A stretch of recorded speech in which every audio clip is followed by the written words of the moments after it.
So Kerri, it's been great to finally meet you at long last. Good to finally meet you guys. I've heard so much, and I couldn't wait to hear more about Fight a Dog, so this will be amazing. Yeah, your staff and everyone on site here has been incredibly complimentary. And even in the short time we've spoken before this, it's really reflected on the time we spent with you. So it's great to be here, and thank you for having us. Oh, absolutely. I've got great staff and we do great things for the animals and the community. So it's a win-win here.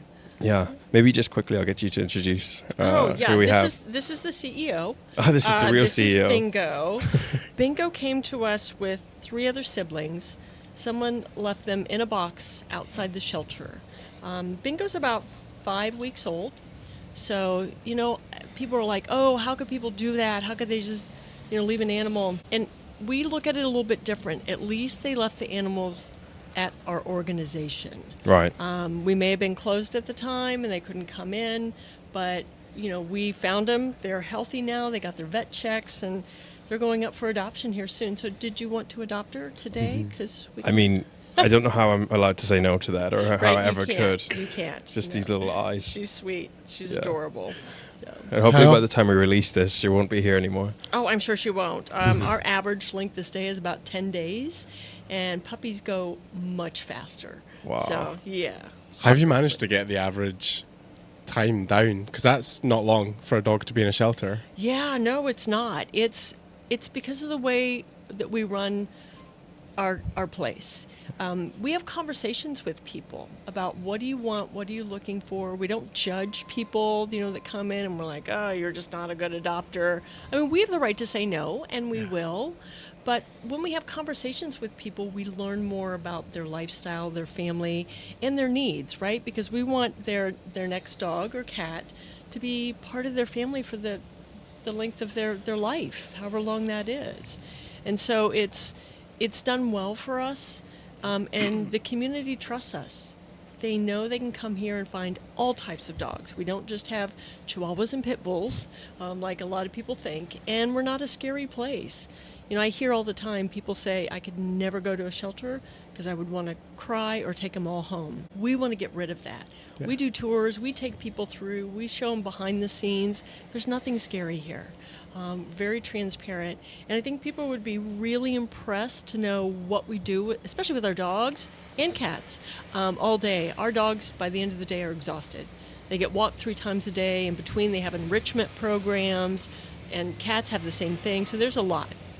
I can actually testify exactly to what you're saying, because even as somebody who works every day with dogs, who, we have this amazing nutrition company, I find it very difficult to go into shelters because it upsets me. And even the last time we came here, it was a little bit emotional still. Mm-hmm. But when we came away, Chris and I spoke and we said, this is not a sad place.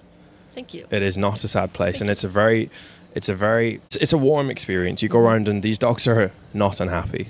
It's not like they're sad in a cage just waiting for someone to hopefully, I guess, rescue them is the probably traditional word that you would use. But here you're more pairing them with a suitable home, and it's just waiting for that to happen. It's almost like a matchmaking service. It is. It really is. And we want to be here when people come in from the beginning of the journey with their pet to end-of-life services. So whatever they need, whether it's food or veterinary care or dog training, we want to provide that so that your family unit, including your pets, stay together in the home, which is fantastic. So we're very lucky here. We're also in Santa Barbara, California, so we have the sunshine all the time. On some enrichment days, the dogs go to the beach or they go to Lowe's or Home Depot. Wow. I just say don't use the credit card, it's fine. But we do all kinds of fun stuff with them because that's the real world, right? The dog shouldn't just be sitting in a kennel all day. Let's get them active. And imagine by having that culture, you have so many volunteers who want to come here with it being such a nice place. We do. Actually, we have a wait list now for the volunteers that want to come in here. Our volunteers are beautiful and amazing because they're an extension of our staff, right? Yeah. So we can do that much more with the fantastic volunteers that we have, and they work side by side with our staff. And it's just so great to have so many people with such big hearts really want to come help. Incredible. Thank you. How did you get to this place?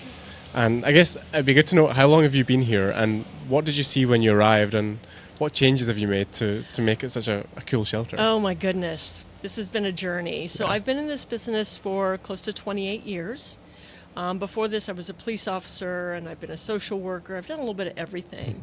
When I was little, I was like, I want to work with animals because I like animals better than people. And then I realized later in life, you really have to work with people before you can work with the animals. So I got into this, like I said, about 28 years ago, and it really kind of fell in my lap. I started working for PetSmart Charities and got to know groups across the United States and hand out funding and figure out programs. And then this wildfire broke out in northern Arizona, and it was at the time it was the largest wildfire in northern Arizona. And they called PetSmart Charities and got a hold of me and said, we need crates and leashes and bowls because we have to, all these animals are coming out from the fire. And being a former police officer, I knew about emergency response and how to, logistically how to get all the information there. And so we shipped it, and it got there within 24 hours, and they said, wow, who are you? How did you know to do all this so quick? And PetSmart Charities has been great for organizations. And so then they said, you should come up and see what we're doing. And so I went up there, and because of my training, because of my passion for animals, within 24 hours, I was actually behind the fire lines pulling animals out from the fire. Then I was asked to work on the team. So I spent 10 years of my life with a very elite rescue team in the United States. We were trained in swift water, rappelling, lived in an 86-foot rig, had a command center. So we went to all the different types of disasters when people needed our help. Hurricane Katrina, 9/11. I did the largest pit bull fighting ring bust with the FBI. Again, wildfires. So it really gave me an insight from a different view of what animals mean to us. Because when these people during disasters are displaced, the biggest thing they look for is their animal. That is their comfort, it's their emotional support, and it's such a part of their family. To think about not just losing their property, but losing their animal, oh my gosh, my heart just went out to all of them. And to watch them get reunited, and the families are just hugging, and the kids are just, they're whole again, because of what they've been through with their pet. They could have lost everything else, but the family and the pet back together, that's just a beautiful sight to see. So after that, then I started working with shelters all across the U.S., and I've also worked in Australia and Mexico and Canada. I started doing interim executive work, right? Let's go in, let's look at things differently. Let's make changes for the positive, because everyone, there's certain commercials, you see all these sad animals behind kennels. It's like, why do we do that? We don't need to, right? Because we want people to come to us. So I started working and helped change several different organizations. And then my recruiter said, all right, where do you want to go next? And I said, all right, I'm getting older, I'm getting tired. I want a place I can make a difference that has the mountains and the ocean. 2 weeks later, I end up in Santa Barbara. So it's, it's like always put out there what you want in a positive way. And so I started here 8 years ago. And my first year was, it was crazy. Thank you for the kisses. So everything we did was on 3x5 index cards. Now, let me tell you this. This organization's been around since 1887. We're one of the oldest in the United States. Every single humane organization and SPCA in the United States is local to its own community. We don't receive funding. There are no national groups that connect us all. So we've been around for a long time, and it's been beautiful. So I came into a place that was still running like it was the 1887. Basically, it was not where it needed to be. We were doing maybe 10 adoptions a month, 5 to 6 surgeries a day, and it was very backwards. Let's fast forward to 8 years later, and we just surpassed our 2,000th adoption for the year. Wow. Last year, we performed over 100,000 procedures in the veterinary clinic for families, and we started dog training classes, and we've helped about 1,000 dogs. Because what we've looked at is we said, what does the community need? How can we help you keep your animal in the home? And so by providing veterinary care, dog training, support, with adoptions, and even pet food pantry, it helps keep animals in the home. And especially with the veterinary care and the medical side, we want to keep pets healthy, which is really where VitaDog steps in, right? Because we can, everyone's got different diets. Oh, what about the raw diet? Or what about this diet for my dog? Or what about, and my chief veterinary officer, she's always like, oh, I hate that question. So when people says, what should I feed my dog? It really depends on the dog. But just like humans, food alone does not fulfill all of our nutritional needs. And so what you guys have developed is amazing, because I don't have to walk into a store, because I've had plenty of dogs in my life, and there's so many supplements to choose from. I give up. I'm like, I don't even know what I'm supposed to do. But my entire team has looked at your product. It's made in the U.S. It provides most all of the nutrients that the animals need just for their daily supplement to step in for, besides what we're feeding them. And what that does is it keeps the whole body healthy for a longer period of time. And I think we all wish our pets would live as long as we do.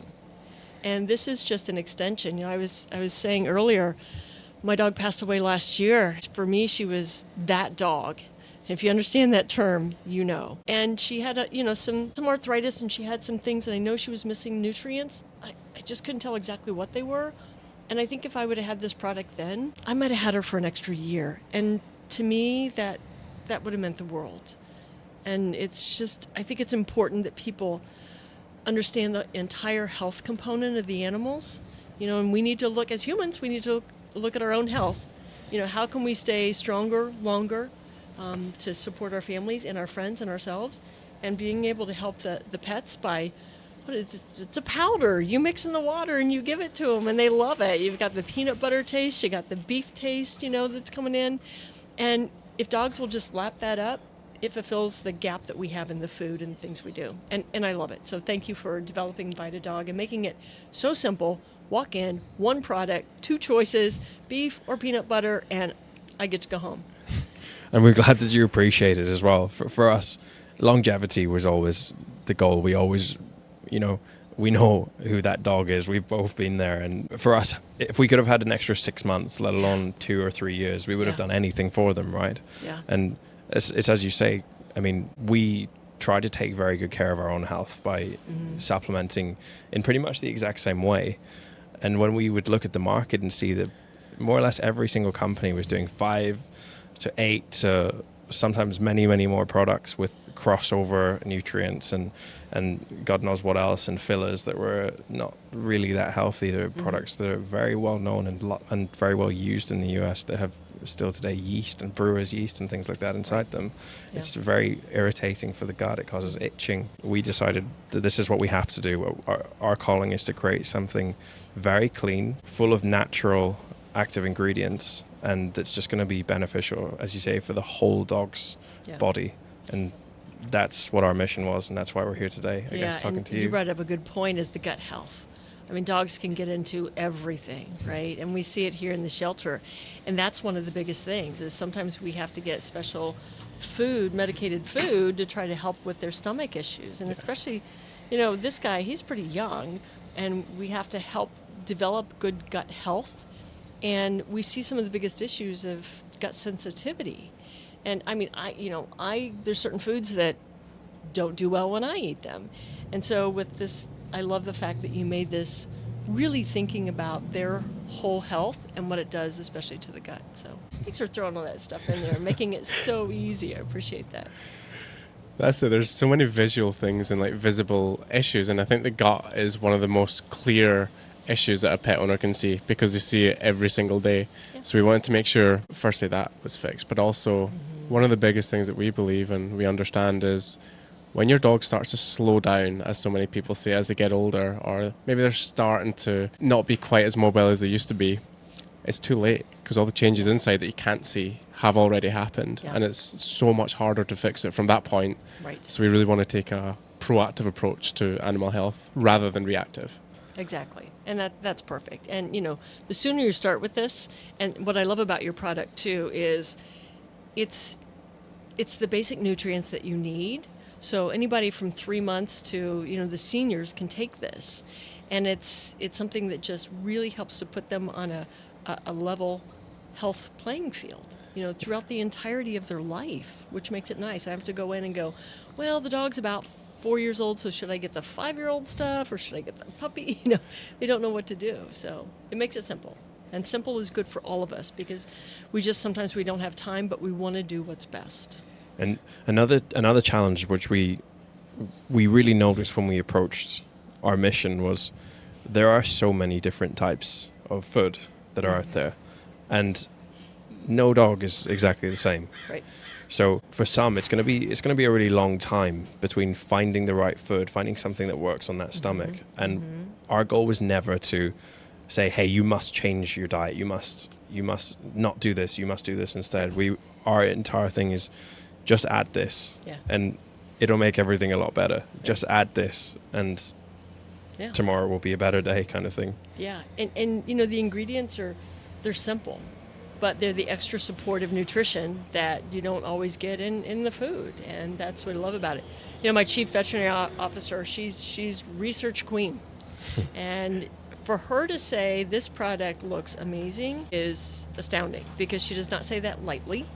And she'll say, that dogs don't need this, or why do they need this? And I love the fact that she really supported it, and that, we can get behind this and help families and help their dogs live longer. Yeah, and we're hoping that we can help you equally as well. I don't know if you know this, and I don't know if we'll include this or not, but we have been speaking to quite a lot of influencers in the dog space.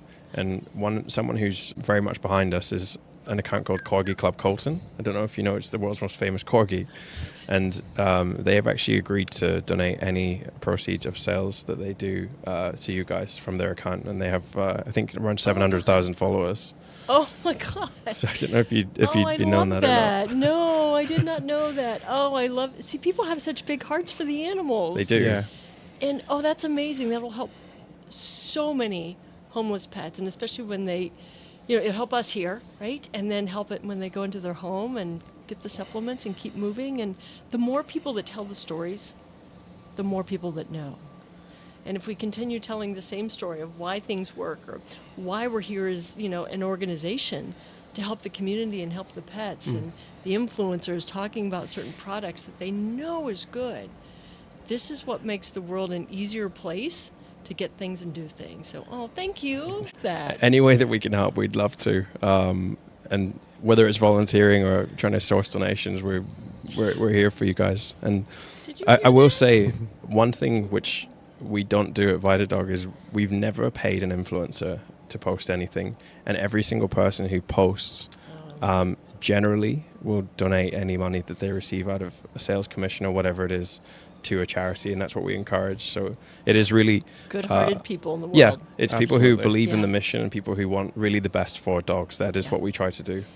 Yeah. Well, I always say that animals have so much more to teach us than we'll ever learn in our lifetime, because we don't pay enough attention. And if we did pay more attention in simple things, every time your dog takes a deep breath, do it with them. It calms down your entire body. It calms them down too. Of course, you don't have to whine like puppies whine, because that's more anxiety. But there's just simple little things that we can learn from them. And, I always think about this, especially from our organization that's been around since 1887. If you think about 1887, where were dogs? Well, they were kind of out in the fields, right? Just running around. They were like, shoo, get out of here, kind of thing. And then eventually they came up closer to the homes. And then we'd toss some food out there. Or they'd eat whatever was in the barns, or, that kind of stuff. Then they came into our yards, eventually onto the porches, then into the houses. And I don't know about you guys, but my dogs are now in my bed, right? So, we've come a long way. So it's important that we take everything and we look at how far can we come and where will we go in the health of our animals moving forward. And so I love it. Yeah, the research that's happening now, and some of the stuff that we get to see as we go on this journey. Because like I said earlier, our goal is dog health. This is the first product, but we're interested in all aspects of health. And some of the things that people are doing in diagnostics, or just understanding epigenetics of dogs and how we can change it, is amazing compared to not even 100 years ago, 10 years ago, or 5 years ago. Absolutely. It's incredible. Yeah. We're going to see, I think, a big shift in the next 2 to 5 years in the way that people are looking at their dog's health. Well, if you look at some of the research in the United States, they say just over 70% of households have at least one pet. Correct. Just over 40% of households have a child in the home. And, people calling the pets their kids. So I think it's a trend that we're going to continue to see because, again, we know what animals do for us, especially, the dogs and cats. And rabbits are the third most adoptable pet in the United States, so I'll give them a little push there too. From an emotional, physical, and spiritual sense, they just help humans, no matter what. Think about COVID. If you look back in history, World War I, all these different wars, even during those times when the world was upside down, people took animals into their homes. No matter what type, they took them in. Think about COVID. If you look in the United States, people were adopting like crazy. Why? Because they couldn't get out. They were stuck in their homes, and they're like, I need something that loves me unconditionally. I need something that's not going to yell at me because we're stuck together. And so they adopted, and it was absolutely beautiful and amazing.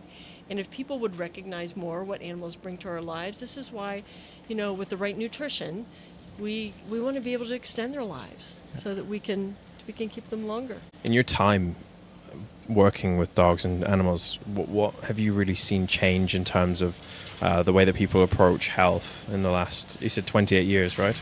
Yeah. Unfortunately here in the United States, other countries it's different. Pets are still considered property by law, right? And so there's been a lot of changes and it's moving fast. We have a lot of big players, UC Davis, different researchers throughout the United States. We have large corporations, which they're making billions of dollars now because of animal health. And what we're seeing, and we know that people want to keep their animals healthier, is, for example, right here in our own backyard. Like I said, we were only seeing a few animals at a time, and now we're doing 100,000 procedures, and we're going to be building a bigger space because we want to be able to help more animals come through. They recognize the need to keep them healthy, to get their shots, to keep them with them. And it's becoming more of a topic where before health for animals was just not a thing. It was just keep them in the home and, don't let them bark and bite people and good for you, and walking your dog was a good thing. But now it truly is about health. And that's the topic of conversation.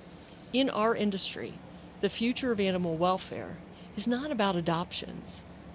It's about medical care, access to veterinary care, and behavior and training. And so when we talk about access to veterinary care, we're talking about the full health of the animal. And that's where the conversations are going. And that's why I think, with social media and everything out there now and research being done, billion-dollar industry, we're going to have more stuff come up much quicker.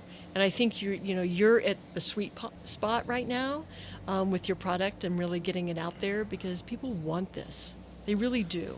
They might not know it right now, but the moment they start seeing the importance of this, and I think we're right on the cusp of furthering the health of the animals, they'll get it. They'll be doing more for them. I think they do know it. You wouldn't believe the amount of people that reach out to us and even send pictures of their supplements cabinet. And I cannot believe how many things they're taking. Sometimes 20 products a day. That's crazy. And they're like, I've been looking for something, but I care about my dog so much. This means the world to me. Please, can you tell me, does what you're doing match up to all of these supplements? Yeah. And we do the research, we take it away, and we go through every single one, and we say, yes, or maybe this is where the gap is, or this is how much of this it fills in. Mm-hmm. But people are desperate for something that's easy. And people, we find as well, start to do the research. Yeah. When we do events, they come and tell us, oh, well, we saw this, but we didn't really know. And now, I guess we're in the position where we can say, well, we've done the work for you. Yeah. And here's the other thing that I love about this product is I know I've tried to do it. I know how much my staff has tried to do it. And putting a pill in a dog's mouth. You try to hide it in cream cheese and you're like, they spit it out, or you try to hide it in something. It's like, I'm going to get this, Yeah. And this is easy. It's a powder, it's like a little protein shake, and they can just lap it up and it tastes good. And, they go from there. So I appreciate you doing it this way. On the bottom of every single bag, it says exactly this: dog health made easy. Yes. And that is something that we really, really try to embody and just, I guess, facilitate. It's not that one size fits all, but it's definitely that this size is going to help a lot more than not having it. Yeah, because the whole putting a pill down a dog's throat is not fun. No. The funny thing about this, when we were when we started the journey and we started to go into manufacturing and we started to talk to people in the industry, people were telling us about manufacturers were telling us what trends they were seeing, and they said, hey, with the rise, like a lot more people are taking supplements, so we've actually seen an increase in pill wraps. Why are you fixing that? Fix the supplement and do it a different way. Exactly. Make it nice, make it tasty for the dog. Yeah. Yeah. And that was one of the funny things that we discovered on the journey. We were like, okay, now you're adding even more products on top of the supplements. I know. I can't tell you how many different things we have in our refrigerators to try to get shelter dogs to take their medications, right? I mean, you name it, pumpkin and cream cheese and, peanut butter and pill pockets and, lettuce, if that works, whatever works to get Does them that to work? take it. Well, I don't, when there's, like you said, when there's a pill in anything, I think they go, They know. and then you find it later and you're like, I thought you ate that this morning. Oh, yeah. Yeah, my dog was the same. Or if you have multiple dogs in your home, you put a pill in their food and you think, got him. And then the other dog comes and eats it and you're like, no. So at least this way, it's anybody in the household, any of the dogs in the household can take this. Yeah. Right? They should all take it. Yeah. Yep.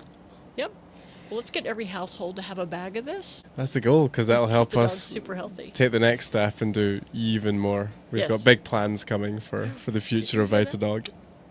Big plans. Yep. Start young, start soon, and keep them healthy, and get their vet checks. Make sure that they have a great baseline to start from, and maintain this. And I think with the VitaDog supplement, making it so easy on the stomach, and giving them that the nutrients they lack, it's a win-win. So keep our dogs longer. I would love to have had my Callie an extra year. Yeah, I think a lot of people know how that feels. Yeah. Every person we've spoken to has the same story, Yeah. and it's not a story they should have. Yeah, and it's always, well, could I have done this or could I have done that? And it's like, if especially with this supplement, at least you're filling a gap of basic needs. And so it's not something I would have questioned if I would have had this before. It's exactly what you've just said, and I don't think I've ever thought about it in such a way. The question is always, could I have done it? I have never heard someone say, would I have done this? Because every single person would have done it. It's about education and knowledge. Yep. And with something so simple, why would you say no? Why would you say my dog doesn't need it? And then down the road, that's where you would go into I should have.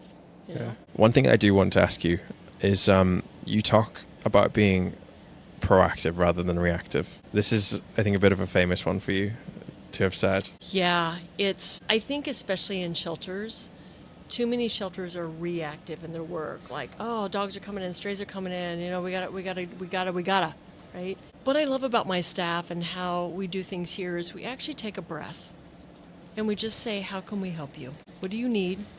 How do we get to yes? Because it's really going to be better for us to spend 20 minutes up front having a conversation with you, whether it's about the health, whether it's about relinquishment, whatever that is.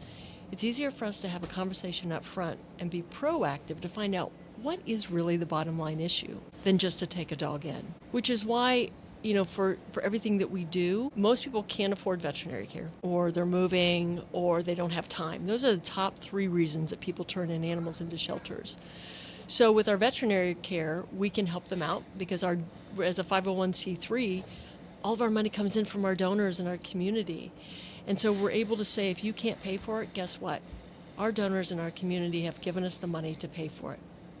And you can take your animal home. If people come in here, and there was this one gentleman, he came in, big guy, got out of his pickup truck, and he had 2 big dogs.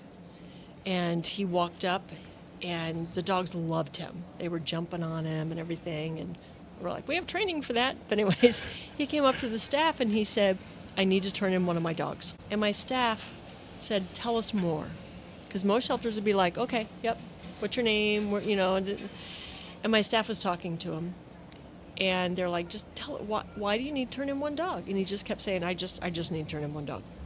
Because most men in a lot of countries, they don't talk about what they need or what they feel. And women are that way too, right? It's a guilt thing, especially with your animals. It was about 30 minutes later that the guy finally admitted to my staff, I can't afford food for 2 dogs. I've lost my job. And we said, you know what? We're going to give you as much food as you need. You go home with your 2 dogs. And if you need anything else from us, you come back and ask. That's what makes us a great resource.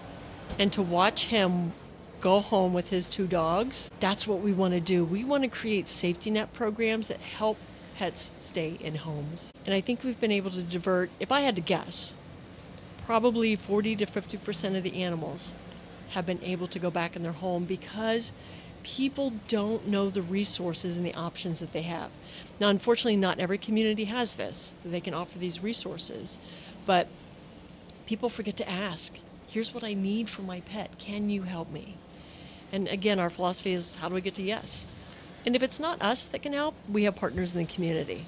And it really makes it a win-win. If we could do this in every community, it would be amazing for the pets, especially those that enter shelters. And I'm sure when somebody arrives at a decision like that, they're probably in somewhat a level of despair. That's not something that you can just, even have clear thought about. Yeah. You don't think rationally when you're doing something like that. So to be able to have your staff come out and have a reasonable conversation and break those barriers down to then arrive at that outcome. Yeah. It's just so much more intelligent. Yeah. And it works. That man must have left just, I can't even imagine the emotions he would have gone through that day. He was in tears leaving. So yeah. It's a beautiful sight that we can do that. And again, with the biggest thing being health, right? People will bring their animals in and say, I can't afford this surgery, I can't afford that. And we're like, we got you covered, okay? You come back and you pick up your dog, whatever time. They don't know they have the resources unless they ask, right? So it's about education, like you talked about. How can we educate everybody that there are resources out there? Sometimes you just have to ask or find it. We're so fortunate that because we're not full of animals like some shelters, we actually transfer in animals from Northern California, and we transfer in cats from Los Angeles. And it's like, how can we help our other shelters too? Because we are in a very nice place here in Santa Barbara, and I took a risk saying we're going to, it's kind of like, if you build it, they will come, kind of thing. And I said, if we start these programs and get the word out, people will start utilizing it. And now we've outgrown our britches, so to speak, and we've got to build a bigger place to help everybody. And we have people coming from other counties, and we've even had a few people come from out of state to come here. And I am so fortunate to work with a great community and with great staff that will go along with my kind of, forward-thinking ideas. It's like, come on, guys, let's just do this. And as a nonprofit, that's the great thing. We can say, how can we help the community? And we look at it as a team, and we say, all right, let's do it tomorrow. It's not the government bureaucracy that some organizations have to go through. It's amazing. Yeah. And you might just get your first 2 out-of-country adopters from us too, because I know that we love it here. Oh my gosh, let's see how many. We've got 1 for each of you. Yes, we can arrange that on the way home. Sure, I would love it. So. Yeah, I think us too. But I think that's so incredible. One of the things I wanted to ask you though, because you've built up all these resources that people can use here, and obviously put a lot of resources into being able to give people food or vet services or healthcare. What advice would you give to people who are in that position and don't really know where to look next? Where would the first place to look be? Sure. With the different resources, and especially if it's a health, right? Ask your local veterinarian. Yeah. Don't think that because an animal's hit by a car, it just has to be euthanized or something. There's options out there. A lot of SPCAs or humane organizations will have resources to help pay for things. You have to just ask. Yeah. Your dog is driving you crazy because it just barks all the time, or it's leash reactive. There are plenty of great trainers out there. You want positive reward trainers, so you're not training with something negative like, shock collars and stuff like that, because then you're creating more issues. But they're out there. So talk to your local humane organization or talk to your local veterinarian. And, see, there's plenty of resources. It might not be right in your own backyard, but it might be close. So those are the 2 places that I would start. Yeah. Amazing. Yeah. And what about shelters? Because there's so many shelters who can learn a lot from what you've done here. Yeah, I think, I forget the number. It was like 4,000 shelters, just out there, a brick and mortar, larger. It's It's hard because so many shelters are actually understaffed, and a lot of them just feel like they can't slow down enough. Every place that I've worked, there's a lot of wonderful progressive, leaders out there that are getting into the industry and understanding there's now a different way to run our business. I mean, at the end of the day, we're a business, and so many people come to work for shelters because they're like, I don't like people, I just want to work with the animals. And the truth is, if we don't work with the people, we can't help the animals. Yeah. And so you have to be willing to have conversations. And it's hard. I think it's a slow roll in our industry, but we'll get there in understanding that, yes, if you take a moment, you look at the right things, provide what the community wants instead of what you think you should do all the time, that changes, even small changes, can be made that will help out. So, I talked earlier, and we've been around since 1887. We've actually been on this facility since the 1960s. And as cute as this building looks, and I'm thankful we're in California, but most of these buildings, we don't have air conditioning, we don't have heat, and people don't think about it, but it does get hot and it does get cold here. And, these kennels are just old. They're concrete, they're the metal fencing, and it can look sad, but what we do with the animals is completely different. So it's time for us to step into the future. And so we are building a state-of-the-art, and we're not calling it a shelter, it's a campus. Because a campus is a place that you come and learn. And we want to share everything that we know with the community, and we want the community to know, about all the services that we offer.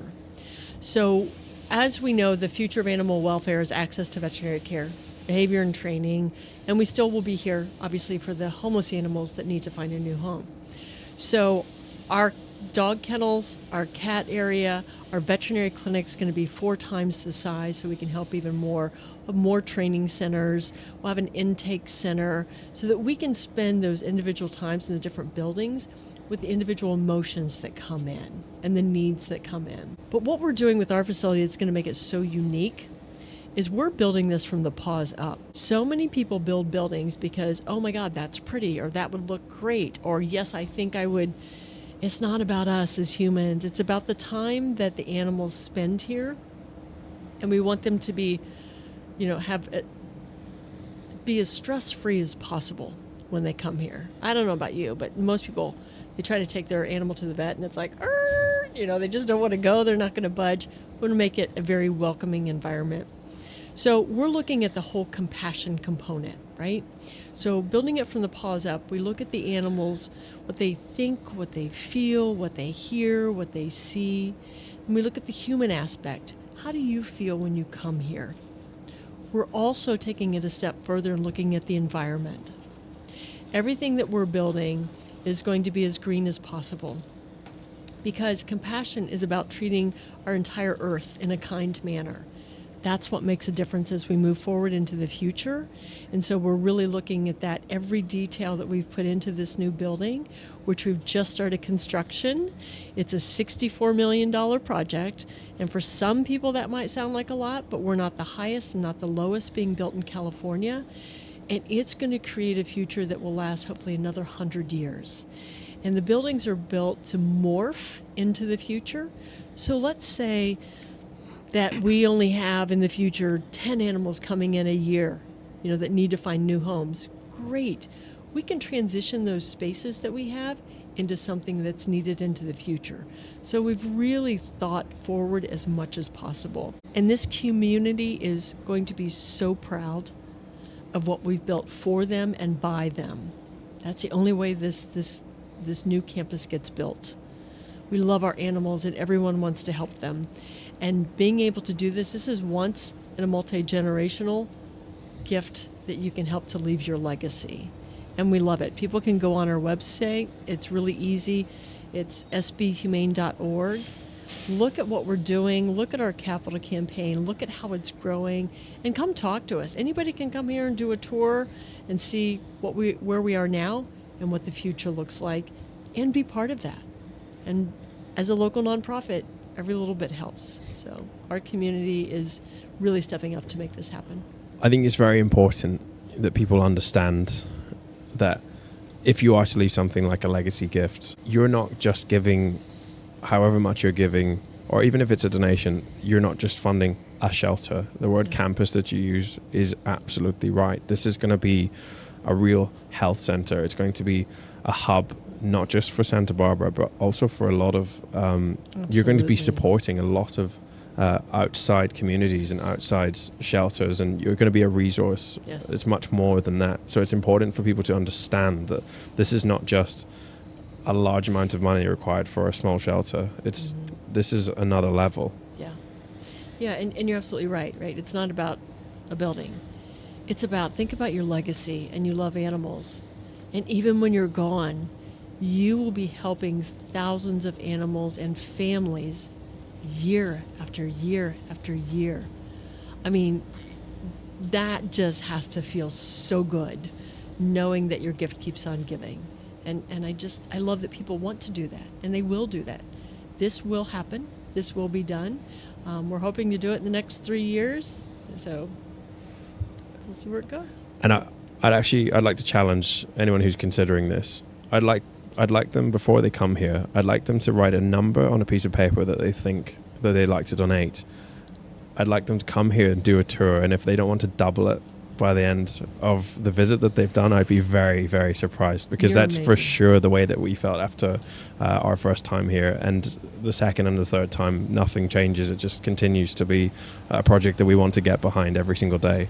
I love that challenge. Thank you. And you're right. When people come here and they see what we do and how we do it in the space that we even currently have, and then we actually show them the future of what it'll look like and what else we can do for hundreds of years, or at least 100 years, it's incredible. So I love that challenge. Yes, I will second that. Okay, let's do it. Okay. And tell us about the blue helmets. Our blue helmets. You mean the ones that mess up our hair? It makes us look like. So yeah, we have our hard hats, right? So anytime we go back into the construction area, we've got our little blue helmets that we put on. It's got our logo, and it's beautiful, because when you put that on and you walk back there, you are stepping on the future, and you realize what you can make happen, when you come here. So every time we put those on, we know it's just like we've just stepped through a new doorway, and really creating that future. Is there not something like, if you want to have one of those, you must donate a certain amount of money? Oh, sure, I can make that happen. Yes, absolutely. We're talking probably $1 million. You can have a hat. Yeah. Okay. So I think if you all see kinds someone, of levels. yeah, the Ferrari's not cool anymore. It's the blue. It's the blue It's the blue hats. hard hats. Yes, absolutely. Let's set the trend. Come on, let's do it. Bring Yeah. people in here, and we will absolutely, when you step in here, we can talk about the blue hat. Yeah. And you would be an elite group of people to have those. Yeah. I'll even donate my blue hat to the right person. Wow. Okay. Yeah. That one's going to have a bigger price tag.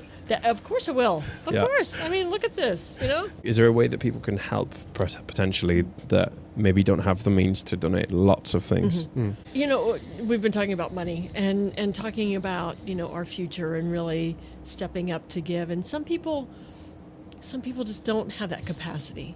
And we get that, but they're like, I want to help. I want to do something. And there are still plenty of ways to do that. Again, we have volunteer opportunities. We open those up every so often. So you can always sign up to be a volunteer. And this goes with any, humane or SPCA organization across the U.S. Ask them what they need. Go on their website.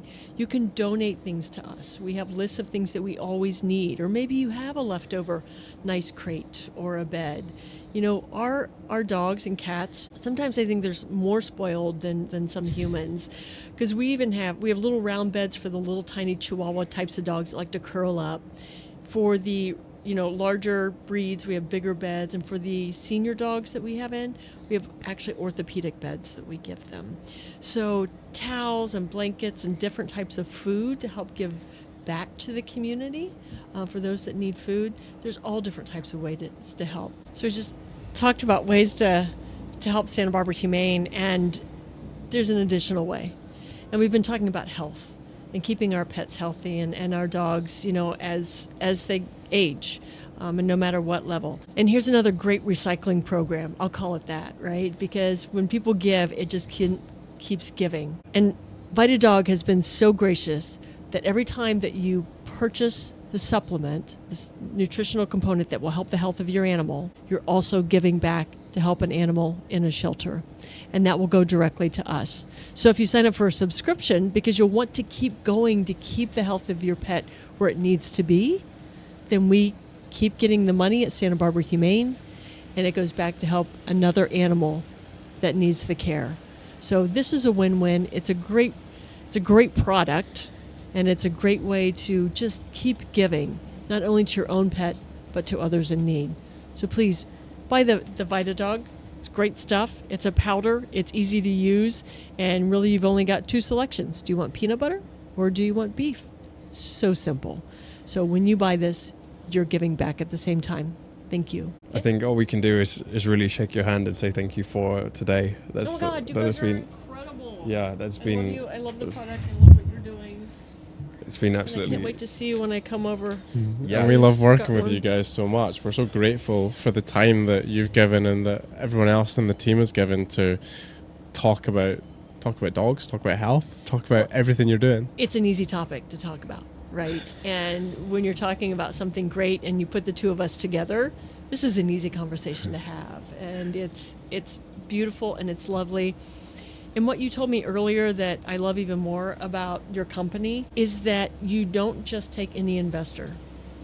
We don't. You look at people that will support your mission and that love the dogs. Because there's a lot of people out there that just want to get into business, right?